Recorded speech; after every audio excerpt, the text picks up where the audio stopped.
तर आज आम्ही आलेलो आहोत नाशिकमधल्या अमृतसर हवेली येथे। अमृतसर हवेली नावातच पंजाबी टच आहे।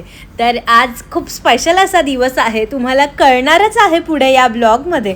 तर आजच्या मिनी ब्लॉगमध्ये तुम्हा सगळ्यांचं खूप खूप स्वागत करते आणि तुम्ही सुद्धा माझ्याबरोबर एंटर करा। बघा किती प्रीमियम असा लुक आहे रेस्टॉरंटचा आणि खूप सुंदर होतं सगळं, सिटिंग अरेंजमेंट खूप कम्फर्टेबल होतं।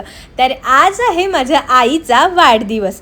तर आईचा वाढदिवस जरी असला तरी घरात कोणाचाही वाढदिवस असला तरी केक हा चिल्ले पिल्लेच कापतात। बघा केक कापण्याआधीच माझ्या मनी माऊने तो टेस्टसुद्धा केला। तर छानपैकी आम्ही हॉटेलमध्येच आईचा बर्थडे सेलिब्रेट केला आणि तिच्याबरोबर सगळ्यांनीच खूप फोटोज काढले आणि आमचं श्रेव खूप लहान असल्यापासूनच सगळे केक स्वतःच कापत असतो। तर त्याला हे खूप आवडतं आणि लहान मुलांनाच मला असं वाटतं की केक वगैरे कापायला जास्त आवडतं। तर आमच्या घरातले सगळेच बड्डे खूप छान होतात आणि आज आईचा बड्डे होता तर स्पेशल तर होणारच। तर सगळ्यांनी छान छान फोटोज काढले, आईला केक खाऊ घातला आणि श्रीजाला सुद्धा केक खायचा होता। प्रत्येक वेळेस तिचं म्हणणं होतं की आईला जसं भरवताय मला सुद्धा भरवा। तर असं सगळं चालू होतं। आम्ही पटापट फोटोज काढले कारण सगळ्यांना भूक लागली होती आणि मनीमाऊ बरोबर पण सगळ्यांनी फोटो काढले।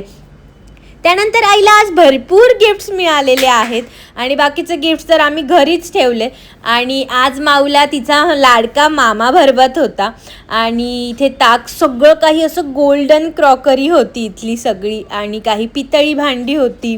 तर इतकं छान वाटत होतं, असं प्रीमियम वाटत होतं। बघा छोले भटुरे जे आहे त्याच्यानंतर पराठा आम्ही ऑर्डर केला होता आणि इतका प्रीमियम असा लुक आहे त्या थालीचा।